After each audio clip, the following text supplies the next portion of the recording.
یہ بات کیوں نہیں بتائی جاتی کہ وہ خالی مرزا صاحب کو نہیں شامل کر رہے اس مفہوم میں؟ آگے میں آپ کو ایک اور تحریر دکھاتا ہوں، وہ سارے نبیوں کو شامل کر رہے ہیں۔ وہ کہتے ہیں کہ نبی پاک صلی اللہ علیہ وسلم کا کلمہ پڑھنے کے بعد کسی اور نبی پر ایمان رکھتے ہوئے بھی کوئی اس کا علیحدہ سے کلمہ نہیں پڑھنا پڑے گا۔ محمد مصطفیٰ صلی اللہ علیہ وسلم پر ایمان لانے میں، آپ کا کلمہ پڑھنے میں سارے ہی نبی آ جاتے ہیں، عیسیٰ بھی، موسیٰ بھی، ہارون بھی، یونس بھی، الیاس بھی۔ کسی نبی کا علیحدہ کلمہ پڑھنے کی ضرورت نہیں ہے۔ دیکھیں وہ شعر مجھے یاد آ گیا، حسن یوسف دم عیسیٰ ید بیضا داری، آنچے خوباں ہما دارند تو تنہا۔ کتنا خوبصورت شعر ہے۔ یعنی وہ حسن یوسف دم عیسیٰ ید بیضا، یہ ساری خوبیاں جو پہلے انبیاء میں تھیں وہ اکیلی تیرے میں موجود۔ تو ہمیں کسی اور کا کلمہ پڑھنے کی ضرورت نہیں، محمد مصطفیٰ صلی اللہ علیہ وسلم کے کلمے میں سارے آ جاتے ہیں۔ مزید وضاحت ہوگی آگے۔ حضور لکھ رہے ہیں آپ کا نام لینے سے باقی سب نبی خود اندر آ جاتے ہیں۔ تو یہ بات کلیئر کر لیں کہ حضرت مسیح موعود علیہ السلام اکیلے کو نہیں، ہم سارے نبیوں کو اس کلمے کے نیچے لا رہے ہیں، انڈر لا رہے ہیں، خاتم النبیین کی مہر لگا رہے ہیں اس کے اوپر۔ حضور کہتے ہیں، حضور ارشاد فرما رہے ہیں، مرزا بشیر احمد صاحب ہمیں قمر الانبیاء رضی اللہ عنہ کو، ہر ایک کا علیحدہ نام لینے کی ضرورت نہیں ہے۔ ہاں حضرت مسیح موعود علیہ السلام کے آنے سے ایک فرق پیدا ہوا ہے، اور وہ یہ کہ مسیح موعود کی بعثت سے پہلے تو محمد رسول اللہ صلی اللہ علیہ وسلم کے مفہوم میں، اب یہ ایک لفظ ہی سارے اعتراض کو ختم کر، مفہوم میں، تشریح میں، وضاحت میں، اس کو ایکسپلین کرنے میں مفہوم مراد لیا جا رہا ہے۔ یہاں اصل وہی ہے محمد مصطفیٰ صلی اللہ علیہ وسلم، اور مفہوم کی بات کی جا رہی ہے، تشریح کی بات کی جا رہی ہے۔ کیا ہوتا ہے، صرف آپ سے پہلے گزرے ہوئے انبیاء شامل تھے، مگر مسیح موعود کی بعثت کے بعد محمد رسول اللہ کے مفہوم میں ایک اور رسول کی جاتی ہے۔ سارا مسئلہ یہاں کھڑا ہوتا ہے۔ یہ لوگ چونکہ حضرت مسیح موعود علیہ السلام کو سچا تو مانتے نہیں، جب انسان کسی بھی نبی کو سچا ہی نہیں مانتا، اس کو تو اس کی ہر بات بری لگے گی۔ نبی پاک صلی اللہ علیہ وسلم کے حوالے سے جو ہمارا ایمان ہے، ہمارے جو عقائد ہیں، کیا کوئی غیر مسلم اس کو مانے گا؟ اور ہماری کتابوں میں جو آپ کی تعریف سراج منیر، خاتم الانبیاء، سردار الانبیاء، یہ باتیں ہم کرتے ہیں، کیا دوسروں کو اچھی لگتی ہیں؟ ان کو چڑ چڑ، وجہ کیا ہے؟ کیونکہ پہلے وہ نبی پاک صلی اللہ علیہ وسلم کی نبوت پر ایمان لائیں گے تو یہ باتیں ان کی سمجھ۔ یؤمنون بالغیب کا مطلب کیا ہے؟ کیا عارفانہ باتیں بھی اس شخص کو سمجھ میں آ جائیں گی جو ابھی اس دائرے میں نہیں آیا؟ اور اس کو بھی سمجھ میں آ جائیں گی تو دائرے میں آنے کا فائدہ کیا؟ لا یمسہ الا المطہرون، اور یہ میں نے بھی قرآن کی آیت آپ کے سامنے رکھی، خدا نے کہا اللہ اور راسخون فی العلوم جانتے ہیں ان باتوں کا مطلب۔ یہ متشابہ کلام ہے، اس میں وہ یہ کہہ رہے ہیں کہ کلمے کے اندر ہر نبی اس کلمے کے اندر شامل ہے۔ آگے میں اس بات کو مزید کھولتا ہوں۔ دیکھیں یہ بات جو ابھی لکھی ہے ہمارے مرزا بشیر احمد صاحب ایم اے قمر الانبیاء رضی اللہ تعالیٰ عنہ، کوئی ایسی بات نہیں ہے جو دوسری کتب میں درج نہیں۔ یہ میں نے امام ابن القیم کو چھوٹا نام نہیں ہے، ان کا میں ایک حوالہ آپ کی خدمت میں پیش کر رہا ہوں۔ ظاہری بات ہے ہم یہ تشریح کر رہے ہیں، اگر یہ تشریح بالکل ہی ہماری ہو پھر بھی کہتا آدمی اپنی اپنی تشریح کر لیں، ایسی بات نہیں، ایسا کوئی بات نہیں کہ یہی میں عرض کر رہا تھا کہ علماء خود جانتے ہیں بڑی اچھی طرح کہ یہ جو بات لکھی جا رہی ہے یہ درست ہے۔ امام ابن القیم چھوٹی کے عالم گزرے، ان کی کتاب ہے یہود و نصارہ تاریخ کے آئینہ میں، یہ میں نے اس کا سارا حوالہ لگایا ہے۔ کیا لکھ رہے ہیں وہ کہتے ہیں اگر محمد بن عبداللہ صلی اللہ علیہ وسلم کا ظہور نہ ہوتا تو تمام انبیاء کی نبوت باطل ہو جاتی۔ چلیں یہ بات مانے گا کوئی دوسرے مذہب والا آدمی؟ کیا عیسائی اور یہودی اس بات کو مانے گا؟ ان کو تو آگ لگ جائے گی سن کے کہ کمال ہے بھائی، اگر نبی پاک نہ آتے تو ہمارے انبیاء کی نبوت ہی باطل ہو جاتی، ان کی نبوت ہی ختم ہو جاتی۔ کیا بات ہے، عارفانہ کلام ہے، گہری بات ہے۔ آگے اس کی تشریح کرنی پڑتی ہے کہ بات کی کیوں جا رہی ہے۔ آگے انہوں نے اس کا لکھا ہے اگر محمد صلی اللہ علیہ وسلم کا ظہور نہ ہوتا تو تمام انبیاء کی نبوت باطل ہو جاتی، کیونکہ آپ کے ظہور سے ان کی نبوت کی تصدیق ہوئی ہے اور آپ کی باشد اگلے انبیاء کے صدق کی نشان و شہادت بنی۔ اس کی طرف قرآن شریف کی اس آیت میں آگے انہوں نے ایسے کیا، بل جاء بالحق وصدق المرسلین، آیت لکھی انہوں نے، آپ حق کے ساتھ اور سراپا رسولوں کی تصدیق بن کر آئے۔ اس اجمال کی کلی تفصیل ہے کہ انبیاء کرام نے چونکہ آپ کی نبوت کی بشارت دی تھی، اس لیے آپ کی خامد کی ان کی خبر کی تصدیق ہو گئی۔ یہ ان کا پوائنٹ آف ویو ہے، لیکن جو میں بات کرنا چاہ رہا ہوں وہ بات یہی ہے کہ نبی پاک صلی اللہ علیہ وسلم کے آنے سے سارے انبیاء کی نبوت ثابت ہوئی ہے. تصدیق اسی یہی ہماری خاتم النبیین کی تشریح ہے، لیکن وہ موضوع بالکل اور ہے. لیکن یہ میں نے ابھی صرف یہ بات کی ہے کہ جو بات بھی آپ لکھ رہے ہیں حضرت مرزا بشیر احمد صاحب قمر الانبیاء رضی اللہ تعالیٰ عنہ، یہ کوئی ایسا عجیب امر نہیں ہے کہ جو پہلے کسی نے لکھا ہی نہ ہو. یہی عقیدہ ہے مسلمانوں کا. آپ صلی اللہ علیہ وسلم کو سردار الانبیاء سارے ہی مانتے ہیں. اور کیا یہ ہوتا ہے کہ ہم دوسرے نبیوں کا علیحدہ کلمہ پڑھتے پھریں؟ صرف ایک کلمہ پڑھتے ہیں ہم، لا الہ الا اللہ محمد رسول اللہ. اس کا مطلب یہ نہیں کہ باقی انبیاء پہ ایمان نہیں لاتے، تو لاتے ہیں. تو ان کے کلمے کی طرح اسی میں شامل ہیں وہ سارے. یہ بات ہے. دیکھیں اس کی بھی میں وضاحت کر دیتا ہوں. تعریفانہ بات ہوتی ہی وہ ہے جس کی بہت سارے پہلو نکل آئیں. دریا کو کوزے میں بند کیا جاتا ہے. میں قرآن کی ایک آیت آپ کی خدمت میں پیش کرتا ہوں اس مضمون کو مزید واضح کرنے کے لیے کہ کیا یہ ممکن ہے کہ ایک نبی ہی ساروں کو اپنے گھیرے میں لے لے.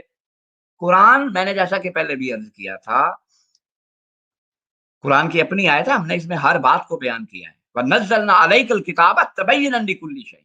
ہمارے واقعہ یہ ہے کہ انسان اگر خدا کا خوف رکھتے ہوئے اور دعا مانگتے ہوئے قرآن پر غور کرے، دنیا کا کوئی مسئلہ نہیں روحانی جو حل نہ ہو. یہ آیت ہے قرآن کی سورہ نحل کی، یہ میں آپ کی خدمت میں پیش کر رہا ہوں. بہت واضح کرے گی اس مضمون کو، صرف تھوڑا تدبر کرنے کی ضرورت ہے. اِنَّ ابراہیم کان امۃ کان. واقعہ یہ ہے کہ ابراہیم اپنی ذات سے ایک پوری امت تھا. کیا مطلب ہے اس بات کا؟ حضرت ابراہیم علیہ السلام نبی تھے اور آپ کی ذات میں پوری امت ڈال دی خدا. کئی تشریح کر سکتے ہیں آپ اس کی کہ اس شخص کا اکیلا ہی مقام اتنا بلند تھا، یہ بھی کر سکتے ہیں. یہ بھی آپ کہہ سکتے ہیں کہ اس شخص نے وہ کام کیا اکیلے نے جو کہ ایک پوری قوم جو ہے وہ کرتی، تمام قوم مل کر جو کام کرتی وہ اس اکیلے شخص نے کر دیا. یہ حضرت ابراہیم علیہ السلام کا مقام واضح کیا جا رہا ہے. ایک انسان جب اپنے کام کو اتنے کمال پہ پہنچا دیا کرتا ہے تو پھر سارے، اور یہ حضرت ابراہیم علیہ السلام ہے، اور سارے پھر جو اس کام کے سر انجام دینے والے دوسرے لوگ ہوتے ہیں اس کے اندر آ جاتے ہیں. اسی کو خاتم بولا کرتے ہیں. تو حضرت ابراہیم علیہ السلام کا مقام نبی پاک صلی اللہ علیہ وسلم سے کم ہے، سب جانتے ہیں. تو آپ اگر وہ کام کیا جو پوری امت نے کیا، تو نبی پاک صلی اللہ علیہ وسلم نے وہ کام کیا ہے جو تمام انبیاء مل کر کرتے.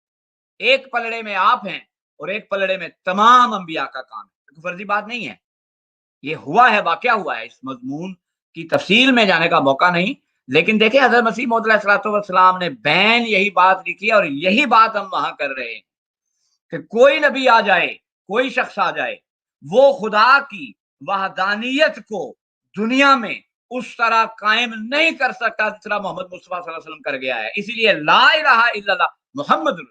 حضرت مسیح موعود علیہ السلام لکھتے ہیں جیسا کہ اس دلیل سے حضرت خاتم الانبیاء صلی اللہ علیہ وسلم کا نبی صادق ہونا ثابت ہوتا ہے، ایسا ہی اس سے حضرت صلی اللہ علیہ وسلم کا دوسرے نبیوں سے افضل ہونا بھی ثابت ہوتا ہے، کیونکہ حضرت صلی اللہ علیہ وسلم کو تمام عالم کا مقابلہ کرنا پڑا، اور جو کام حضرت محمود صلی اللہ علیہ وسلم کے سپرد ہوا وہ حقیقت میں 1000-2000 نبی کا کام تھا. ایک جگہ پہ حضرت مسیح موعود علیہ السلام نے تحریر کیا ہے، ارشاد فرمایا ہے کہ سارے نبی مل کر 1000 سال میں وہ کام نہ کر سکتے جو نبی پاک صلی اللہ علیہ وآلہ وسلم نے 23 سال اور 6 مہینے کی قلیل مدت میں کر دیا ہے. یہ معنی ہے ہمارا اس میں کہ حضرت مسیح موعود علیہ السلام اور سارے انبیاء مل کر بھی خدا کی وحدانیت کو وہ مقام نہیں بخش سکتے دنیا میں جو اکیلا محمد مصطفیٰ صلی اللہ علیہ وآلہ وسلم کر گئے. دیکھیں آگے میں اسی بات کو منظوم کلام میں بھی کھولتا ہوں حضرت مسیح موعود علیہ السلام کہ یہی بات ہے جو ہم کر رہے ہیں. یہ میں نے جو شعر پڑھا تھا ابھی، حسن یوسف دم عیسیٰ ید بیضاداری آنچ خوبا ہما دارن تو تنہا داری. یہ حضرت مسیح موعود علیہ السلام کا فارسی کا کلام ہے. اب حضور یہاں ارشاد فرماتے ہیں، میں ترجمہ پڑھ رہا ہوں، وہ جہاں کا بادشاہ جس کا نام مصطفیٰ ہے، جو عشاق حق کا سردار اور شمس الضحیٰ ہے. سورج کے آگے کوئی بھی نہیں ٹھہر سکتا. سورج میں ضم ہو جائیں گے سارے. جب سورج نکلتا ہے ساری روشنی اس میں ضم ہو جاتی ہے، مدغم ہو جاتی ہے. تو تمام انبیاء اس کلمے میں چلے گئے. وہ ہے کہ ہر نور اسی کے طفیل سے ہے، اور وہ ہے کہ جس کا منظور کردہ خدا کا منظور کردہ. ایک اور تشریح ہے اسی چیز. محمد مصطفیٰ صلی اللہ علیہ وسلم کی ذات خدا کو ایسی پسند آئی کہ آپ نے، ہم تو اس کے بھی قائل نہیں، غیر احمدی احباب نے تو دوسرے انبیاء کے کلمے بھی بنائے ہوئے ہیں. میں جب غیر احمدی تھا تو ہم سنا کرتے تھے لا الہ الا اللہ عیسیٰ روح اللہ، لا الہ الا اللہ موسیٰ کلیم اللہ. جماعت تو اس کی بھی قائل نہیں. جماعت تو کہتی ہے خدا نے अपने नाम के साथ सिर्फ मोहम्मद मुस्तफा सल्लल्लाहु अलैहि वसल्लम का नाम जोड़ा है, किसी और नबी को कलमा अता नहीं किया, ना ये किसी कुरान में दर्जा, ना किसी सही हदीस में, पता नहीं कहां से इन्होंने ये बात बना ली हुई है। तो ये बात के भी हम कायल नहीं। हम तो कहते हैं खुदा मंजूर ही उसको करता है, जो खुदा का मंजूर करता है, जो नबी पाक सल्लल्लाहु अलैहि वसल्लम के नूर के तुफैल से। अच्छा चलें, ये तो मैंने इसकी तशरीह की मुख्तसरन कि ये हमारा मतलब है, हरगिज हरगिज ये मुराद नहीं। हम यही कह रहे हैं कि जैसे हजरत इब्राहिम अलैहिस्सलाम पूरी उम्मत थे, ऐसे ही मोहम्मद मुस्तफा सल्लल्लाहु अलैहि वसल्लम ने वो काम किया है जो तमाम अंबिया ने किया है, मिल के भी नहीं कर सके। लिहाजा कलमे में मोहम्मद मुस्तफा सल्लल्लाहु अलैहि वसल्लम ही रहेगा, कोई ऐसा कलमा किसी को अता नहीं किया जा सकता। तो ये एक इसका पहलू। आगे देखें, मैं आपके सामने एक और चीज रखता हूं, और यहां मैंने जो बात पहले अर्ज की थी कि उलमा जानते हैं, बाखबर हैं क्या मायने होते हैं, ये एक मैं हवाला आपकी खिदमत में पेश करने लगा, और ये बहुत आम है, जमात अहमदिया के अफराद इसको पेश भी करते रहते हैं, और इसी बात के लिए है कि अवाम की सादालोई से फायदा उठाया जाता है। अब कौन नहीं जानता मौलाना अशरफ अली थानवी, जो इनके बहुत चोटी के आलम गुजरे हैं। मैंने एक दफा एक मौलवी साहब की तकरीर सुनी थी, उन्होंने कहा हजारों शागिर्द हैं उनके, बड़े सगीर पाको हिंद, देवबंदियों के चोटी के आलम है। अब देखें इनके हवाले से ये बात कितनी वाज़ेह लिखी है। तहरीर तो लंबी है, मैं सारी नहीं पढ़ूंगा, हवाला मैंने दे दिया है।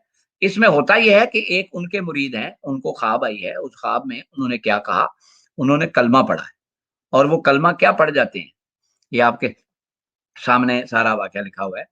अल्लाहुम्मा सल्ली अला सय्यिदना व मौलाना अशरफ अली, ये वो पढ़ते हैं, और ये सारी तहरीर मैंने यहाँ लिखी है। कलमा शरीफ ला इलाहा इल्लल्लाह मुहम्मद रसूलुल्लाह पढ़ता हूँ, लेकिन मोहम्मद रसूलुल्लाह की जगह हजूर का नाम लेता हूँ। मोहम्मद रसूलुल्लाह सल्लल्लाहु अलैहि वसल्लम की जगह हजूर का नाम लेता हूँ, यानी अशरफ अली थानवी साहब जो हैं उनका नाम लेता हूँ। और खुद बरेलवी हजरात जो हैं उन्होंने इस हवाले को उठाया हुआ है, उन्होंने बड़ा जबरदस्त एतराज किया हुआ है। और ये जो किताब है ना सैफ यमानी, जिसका मैंने हवाला लगाया, इसमें असल में वो बरेलवी हजरात के इस उठाए हुए एतराज का जवाब ही दे रहे हैं, और उसका वो टाइटल ये लगाते हैं शुरू में कि ला इलाहा इल्लल्लाह अशरफ अली रसूल। यहाँ तो हजरत मसीह मौद अलैहिस्सलाम पर, जमात पर जो इल्जाम लगाया जाता है वो तो ये है कि मफहूम में शामिल करते हैं। यहाँ तो डायरेक्ट कह यही रहे हैं कि मोहम्मद रसूलुल्लाह की जगह हजूर का नाम लेता हूँ। अब देखें उसका जवाब क्या दे रहे हैं अशरफ अली थानवी साहब, क्या कहना चाहिए था, अस्तगफिरुल्लाह तू क्या बात कर रहा है, तेरा ख्वाब शैतानी है, यही कहना चाहिए था ना। वो क्या कह रहे हैं, वो कह रहे हैं, ये जवाब दिया उन्होंने जब उनको ये खत मिला, तो उन्होंने कहा इस वाकये में तसल्ली थी कि जिसकी तरफ तुम रजू करते हो वो बाउना ताला मुत्तबे सुन्नत है। यानी अपनी बात जब आई, और उस शख्स ने ये बात खाली ख्वाब में नहीं की, वो कहते हैं जब मैं उठा हूं ख्वाब से तो फिर भी मैंने यही बात की, यही हरकत की है, मैंने आप ही का नाम लिया है नबी पाक सल्लल्लाहु अलैहि वसल्लम की बजाय। तो वो कहते हैं इसका मतलब सिर्फ इतना है कि तुमने ये चीज देखी है, या तुम्हें खुदा ने समझाई है या बताई है कि मैं नबी पाक सल्लल्लाहु अलैहि वसल्लम की सुन्नत की पूरी पैरवी कर रहा हूं, उनके वजूद में जम हो गया हूं। ये बात की जा रही। आगे देखें एक और, अब ये बातें क्या इनकी किताबों में तहरीर नहीं है, क्या इससे ये बाखबर नहीं, क्या उलमा को पता नहीं, क्यों नहीं बताते अपने लोगों को, हाँ हाँ हाँ हाँ हमारी किताबों में भी ये लिखा है, लेकिन उसका मतलब ये है। तो जब आपकी अपनी कुतुब में ये तहरीरें दर्ज है, तो हम पे क्या एतराज कर रहे हैं, हमारा तो मैना ही और है। आगे देखें आप, ये भी एक मशहूर मारूफ किताब है, और ये बातें मैं आपको अर्ज कर रहा हूँ, देवबंदी और अहले हदीस हजरात एतराज के रंग में करते हैं बरेलवी हजरात। कम अज कम बरेलवियों को तो ये एतराज नहीं करना चाहिए, कम अज कम बरेलवियों को तो ये एतराज नहीं करना चाहिए। उनकी तो कुतुब में फना फिल्लाह फना रसूल की टर्में किधर चली गई आप लोग, क्या जो कोई जब फना फिर रसूल मंसूर खलाल को आज तक आप रोते हैं, अनल हक का नारा मारा। दाता साहब ने जो कशफुल माजूब लिखी उसमें उन्होंने बड़े एहतराम से उनका जिक्र किया है। अब अनल हक का क्या मतलब था, मैं खुदा हो गया, उस वक्त के मौलवी टाइप लोगों ने फांसी दे दी उनको। देखें ये क्या लिखा हुआ है, अब कौन नहीं जानता वो बकर शिबली रहमतुल्लाह अलैह, बड़े नेक आदमी गुजरे, ये पढ़ लें उनका वाकया सारा। मैं इसको पढ़ नहीं रहा, लेकिन सामने है, मैंने इसको हाईलाइट किया हुआ, ला इलाहा इल्लल्लाह शिबली रसूलुल्लाह मुरीद आया है, और उसने आकर कहा जनाब मैंने बैत करनी है, उन्होंने कहा कलमा पढ़, खुद कहा उन्होंने। यानी अबू बकर शिबली ने कहा कि अगर तू मेरी बैत कर रही है कलमा पढ़, उसने कहा क्या बात कर रहे हैं आप, इस्तगफार करता है, उन्होंने कहा जा चला जा, तू इस काबिल नहीं कि तू मेरा मुरीद बने। और दूसरे को उन्होंने कहा, उसने पढ़ लिया, उसने कहा ला इलाहा, बल्कि उसने कहा कि मैं तो आपको, आप तो बड़े नीचे निकले हैं, मैं तो आपको बहुत इससे भी ज्यादा समझ कर आया था, आप तो रसूलत रिसालत पर ही रुक गए हैं। तो उन्होंने कहा हाँ ठीक है, तू सही है, तू मेरा मुरीद बन सकता है। अब उसकी उन्होंने तशरीह की आगे, वो जाने और उनकी तशरीह जाने, मैं इसमें नहीं पढ़ रहा कि ये दुरुस्त है या क्या है, मैं सिर्फ ये बात हाईलाइट करने की कोशिश कर रहा हूं कि जिन लोगों का अपना ये हाल है उन्होंने इस बात पे इतराज कर दिया उठा के। आगे देखें आप, ये चिश्ती रसूलुल्लाह, कौन नहीं जानता इनको, ठीक है ना, मोइनुद्दीन चिश्ती अजमेरी रहमतुल्लाह, ये वाकया पढ़ लें आप। आपने फरमाया यूं कहो ला इलाहा इल्लल्लाह, चिश्ती रसूलुल्लाह, उसने कहा ख्वाजा साहब ने उसे बैत कर लिया। जब उसने ये कलमा पढ़ा तो आपने उसको बैत कर लिया। और आगे उन्होंने वजाहत की है, मैं तो अदना सा गुलाम मोहम्मद रसूलुल्लाह का हूँ, कलमा असल में वही है, लेकिन मैंने सिर्फ हाल की कमालियत की वजह से, मैंने सिर्फ हाल की कमालियत की वजह से ये कलमा तेरी जुबान से कहलवाया था, क्योंकि तू मुरीद होने के लिए आया है और तुझे मुझ पर यकीन कामिल था, इसलिए फौरन तूने ऐसा कह दिया, इसलिए सच्चा मुरीद हो गया। और दर हकीकत मुरीद का सिद्क भी ऐसा ही होना चाहिए कि अपने पीर की खिदमत में सादिक और रास्ते रहे। लेकिन मैं फिर वही बात कर रहा हूँ, मुझे इनकी तशरीह से इसको कोई सही माने गलत माने गरज नहीं, मैं सिर्फ ये बात करना चाह रहा हूँ कि कैसे इन्होंने बेईमानी से काम लिया। अपनी किताबों में तो ये किस्से दर्ज हों और जमात अहमदिया पर ये इन बातों को लेकर एतराज करें, क्या ये इंसाफ है जो भी मेरे से पहले आने वाले दोस्त अहबाब बात कर गए हैं? कैसे बरेलवी हजरात इसमें शामिल हैं? फिर देखें कोई कहे जनाब ये तो बरेलवियों का मसला है, इस तरह की तशबीहात और तमसीलात वो मुराद लेते हैं। हमारी तो खैर ये तशरीह भी नहीं, हम तो वो बात जो मैंने आपकी खिदमत में पेश की वो यही है कि हजरत मसीह मौऊद अलैहिस्सलाम या कोई भी नबी दूसरा जो है वो मुताबियत में है, आपके उस झंडे के नीचे। लेकिन जब किसी शख्स से मोहब्बत का इजहार करते हुए उससे उसकी कमाल गुलामी का इजहार करते हुए भी ये बातें की जाती हैं, तो ये भी कोई मना नहीं है, ये कोई काबिल एतराज नहीं है। अब मैं कुरान की एक आयत आप दोस्तों के आगे पेश करता हूँ। अब कुरान तो हर एक के लिए काबिल अमल और काबिल कबूल है, ये तरीक खुदा ने इख्तियार किया हुआ है। अगर कोई शख्स किसी शख्स का जिक्र करते हुए दूसरे के मुतालिक ये कहे कि ये उसी की जात में है, उससे मुराद ये होती है उसकी कामिल मुताबियत कर रहा है, जैसा कि मौलाना अशरफ अली थानवी साहब ने लिखा। तो चूंकि मैंने अर्ज किया कि वो तो बरेलवियों के हवाले थे, मैं कुरान की आयत एक पेश करता हूँ, मशहूर व मरूफ आयतें, और ये मुतशाबिहात में से हैं, ये metaphorical Kalam. Verma रमैता is रमैता वलाकिन्नल्लाह Rama, और तूने नहीं फेंका बल्कि अल्लाह ने फेंका। कोई भी आप कुरान खोल के देख लें, पूरा वाकया दर्ज है। नबी पाक सल्लल्लाहु अलैहि वसल्लम का ये वाकया है जंगे बदर का, जब आपने वो उठाई है मट्टी और यूं मारी है, आप सल्लल्लाहु अलैहि वसल्लम का अपना हाथ था, लेकिन खुदा ने क्या कहा, तूने नहीं फेंका बल्कि अल्लाह ने फेंका, हालांकि आप सल्लल्लाहु अलैहि वसल्लम उसको फेंक रहे थे। तो क्या मुराद है इसकी? मुराद ये थी कि तेरी और मेरी मर्जी मिल गई है, जहां तेरा तीर चलेगा वहीं मेरा तीर चलेगा। ये कलाम है जो लोग जानते हैं, कुरान में मौजूद है इस तरह का तर्ज कलाम। अगर जमात अहमदिया ये बात करती है कलमे के मफहूम में, तो हजरत मिर्जा साहब की जो वो खुद लिख रहे हैं कि मैं कामिल पैरवी और कामिल इताअत और गुलामी का दावा करता हूँ, इससे बढ़कर और कोई मैंने नहीं लिया जा सकता। इन्नल्लज़ीना युबाय्यूनका इन्नमा युबाय्यूनल्लाह यदुल्लाह फौका अयदीहिम, जब हजरत नबी पाक सल्लल्लाहु अलैहि वसल्लम ने बैत ली है, बैत रिजवान में सुलह हुदैबिया के मौका पर, उस वक्त ये वाकया हुआ है। मैंने पूरा रेफरेंस हाथ लगाया, अहले इल्म जानते हैं। तो खुदा ने कुरान में कहा कि वो बैत जो तू ले रहा था तेरा हाथ नहीं था, अल्लाह का हाथ।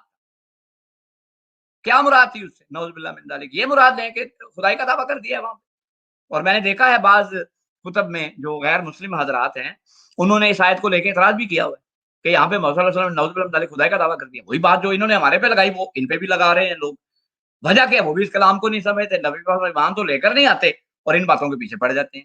मुराद सिर्फ यही है कि तेरी और मेरी रज़ा, तू मेरी गुलामी में तू इस कदर चला गया कि तेरी रज़ा मेरी रज़ा बन गई। तुम्हारे ख्यालों में यूँ गुम हो जाता हूँ कि मैं अक्सर मैं नहीं रहता, तुम हो जाते।